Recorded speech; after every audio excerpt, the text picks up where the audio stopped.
Hey horror fans, welcome back to Room 237 as I continue my Vincent Price marathon. And I've been doing the Corman Poe cycle of films, which there's 8 total. This is the 7th one I'm getting to, and it's actually the last one with Vincent Price. Well, that I'm doing. It was the 5th one made, but there was one of the 8 that didn't have Price, and that's Premature Burial, which I'll get to, but of Roger Corman's Edgar Allan Poe films, 7 were with Price, and this is the last one I'm getting to, and that is The Raven, which,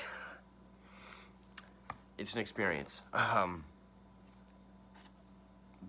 all the other ones were straightforward horror films and serious, maybe a little tongue-in-cheek here and there, this one is all out for laughs and complete silliness, as you can tell just by the looks on their face. It came out in 1963, and of course its main stars are Vincent Price, Peter Lorre, and Boris Karloff. Supporting the supporting cast, why I didn't have this ready before, I don't know. I should be in the habit of that by now. We had 2 actresses, Olive Sturgis, Hazel Court, and at the time, a very little known Jack Nicholson, which I believe the only film I'm aware of before this was another Corman film, Little Shop of Horrors, where he had one scene.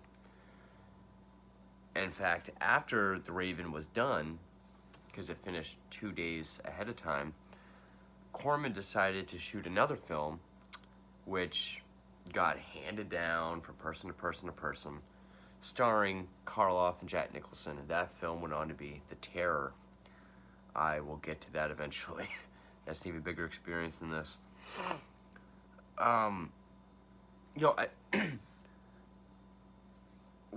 it was ridiculous and silly, and no, it has nothing to do with the 1935 Universal film, also starring Boris Karloff and Bela Lugosi, which I think is a much better film.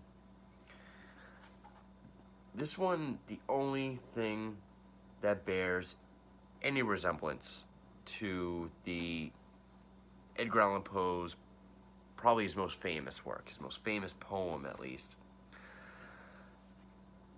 is the title and I guess the opening scene when the Raven comes to Vincent Price's chamber door. That's about it. The rest is just a film about sorcerers and revenge and spells and magic. It's that kind of film. But Peter Lorre and Vincent Price are enjoying themselves. I mean, Vincent Price, he's actually his last name is Craven in this, and this would actually be what is it? 9 years before Wes Craven even released Last House on the Left. I guess because it rhymes with Raven. He plays, all the sorcerers go by Doctor Erasmus Craven. He's, he's not really a master, but he's a talented wizard or sorcerer. He gets greeted by a talking raven at his chamber door, voiced by Peter Lorre, and he has to use a spell to turn him human again. And he does, even digging up a corpse of his dead father to get a lock of hair. Or maybe it's Laurie's father, I don't remember. And even get the warning of, ooh, Scarabus, which is Karloff's character's name. Peter Lorre comes back. Well, actually, they need the lock of hair because he comes back, but he still has raven wings. So we see old Peter Lorre, because this came out the year before Peter Lorre passed away. So he's walking around like this, and I mean, it's that goofy. There's even a part where the mansion that Price lives in, the guy that gets the carriages ready and the grounds, he's a big brute, bursts through a window, knocks Price over, and he just hits the wall, slides down with a goofy smile. Basically, Laurie was in a duel. Laurie plays Dr. Bedlow. He was in a duel with Dr. Scarabus, Boris Karloff, who is an evil master sorcerer. And he wants to go back there and get all his magical equipment that he lost in the duel. So, and of course, Craven's daughter, Estelle, wants to go. Finds out his daughter, Estelle is played by Olive Sturgis. His wife, Lenore, played by Hazel Court. She's under the spell of Scarabus. And then we see Bedlow's son, Rexford, played by Jack Nicholson. And they go to the castle of Dr. Scarabus, played by Karloff. And you pretty much have okay, everything's fine, everything's cool. Then they're taken prisoner. Then they have their final battle, and it's that kind of movie. A lot like Edgar Allan Poe, isn't it? This was the 5th film in the Corman Poe cycle in 3 years. I mean, yeah, so 5 films in 3 years. I mean, Corman was known for just busting films out for cheap and quickly. Hell, even in 1963, Price, his daughter Victoria was just born. He was doing stuff with, art, like liaisons of art in cookbooks. He actually did 6 films that year. The first one being The Raven. So Price had a busy year, but I guess I can kind of see, you're on your 5th film adapting, from the same author, sort of the same genre. I guess I can see why trying to mix it up a bit, do something goofy and silly with something as loose as a poem. But, I mean, if I would definitely not do a report on The Raven and then watch this thinking you're going to get an A. Because that ain't going to happen. Wouldn't even happen with a 35 film. It really is silly. I mean, whether it's Peter Lorre flapping his raven wings or the dialogue. I mean, when the brute crashes through and then they stop him and he has no memory because he was like under a spell by Scarabus. Price is like, oh, okay, don't worry about it. Even though he was just swinging an axe around at everyone, he's like, nah, go get the carriage ready. Peter Lorre's reaction is just like, what do you mean? He almost just killed us. Like, what are you talking? Like, pretty much like, he kind of has like a Costello who's on first kind of frustration. And the amusing thing is there wasn't even a script really for Price and Lorre. Most of their dialogue was ad-libbed. So that's just a testament to the actors. And the fact of how funny it is. I mean, the banter scenes that are supposed to be silly, that's funny. A lot of the slapsticky kind of stuff, I didn't really find that humorous. The verbal, the banter, that I found funny, especially from Peter Lorre. And, Jack Nicholson, if you can go back in a time machine and watch this in theaters with people and be like, over the next 50 years, 55 years, he is going to hold the record for most Oscar nominations for Best Actor. And he's going to be one of two, I believe, or three, to win 3 Oscars for Best Actor, not have Best Supporting in there. I know Jack Nicholson, Daniel Day-Lewis, and I want to say Michael Caine, but I don't know.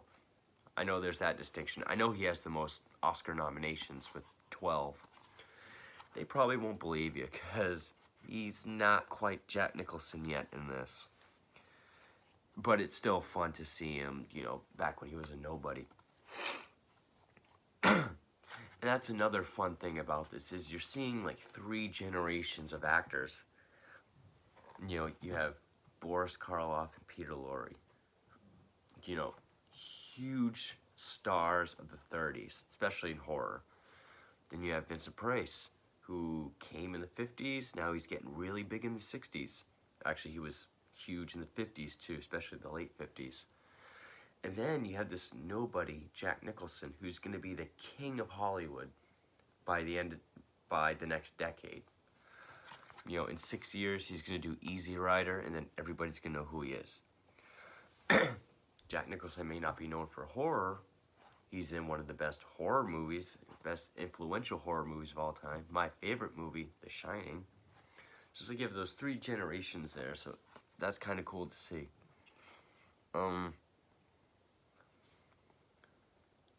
And then you have like the duel between Price and Karloff, and yeah, the effects make the original Star Trek look like a James Cameron film. Just, you know, just like beam, beam, beam, beam. And at first it's kind of silly, like they're doing all the kind of sorcerer, not quite like the 2013 remake of Carrie when she's all like Fantasia theatrical. But yeah, the film is kind of a nice break, kind of shake off the seriousness of, you know, these more so serious horror films. One thing that was interesting is Price and Lorre, where their dialogue was mostly or almost entirely ad-libbed. Karloff, who's classically trained and was actually given a script and came prepared, I guess he was just not having any of it. He was not thrilled. He had a very hard time, I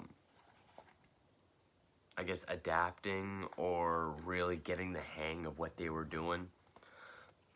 You can kind of see it, like in the scene where they're all tied up and Peter Lorre's, you know, begging to be let go, because he's kind of like,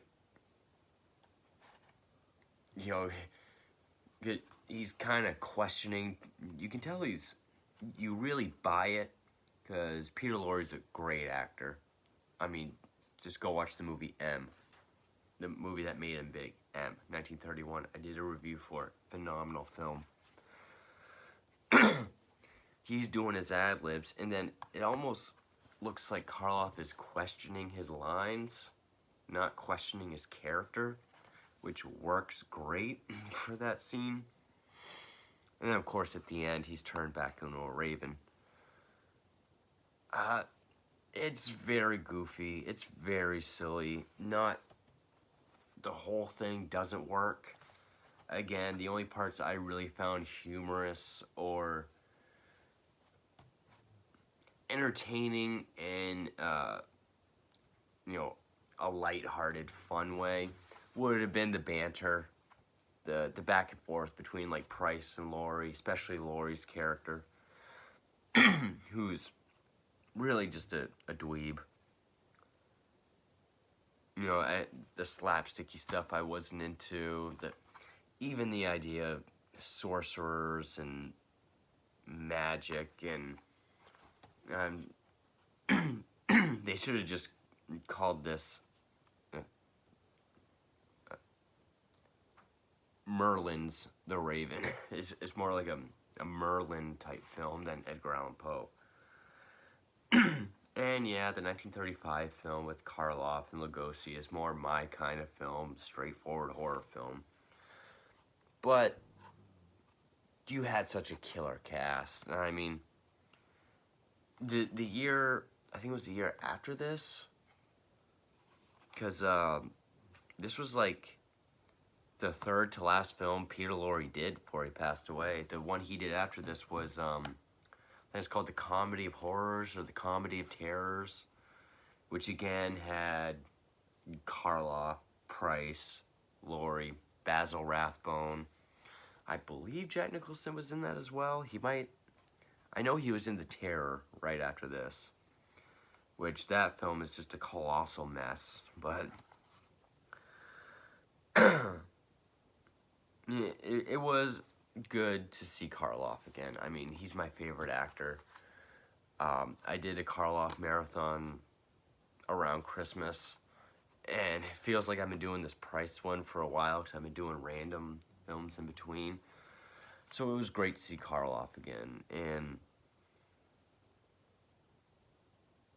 you know, just kind of makes you think about that time where you really think about how far back Lugosi died before Karloff.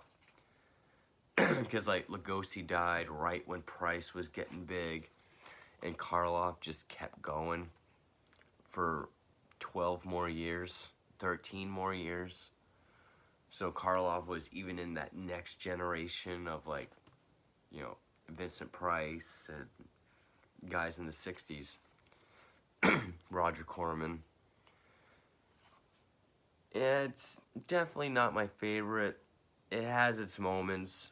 Is it as funny as like an Abbott Costello meet a monster movie? No. But, and for the sake of seeing those three horror icons together, just being silly with an unknown Jack Nicholson, that almost sounds like an SNL skit. Three old horror icons being silly with the unknown king of Hollywood like Jack Nicholson.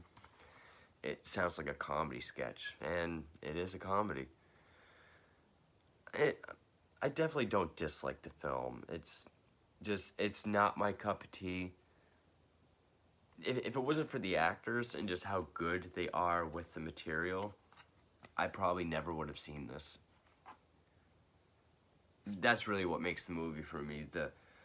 How well those guys still do their parts, as silly and as off as this film is. Karloff, Price, Lorre. Can't really give credit to Nicholson because he's still a very untrained actor. But those three guys, they're supposed to be silly. They're being silly. They still sell it. Price, you know, Karloff is still sinister. Price still has, you know, that class. Lorre is still just an odd-looking dude. Kind of the weirdo of the bunch, which sounds weird to say in a movie full of sorcerers, but yeah, if it wasn't for those guys, I probably never would have seen this movie. Just, I'm not into that kind of Merlin magic stuff, but it had its moments, and those guys did make it fun. So, at the time of recording this, I know in my Price playlist, I'm putting them in chronological order. But at the filming of this is the last of the Corman Poe cycle with Vincent Price that I'm reviewing. I'm finally done with those. I just have to do the Premature Burial, and then that cycle is done. Then I just have a few more random Price films to do. So, yeah, The Raven, 1963. Thank you for watching.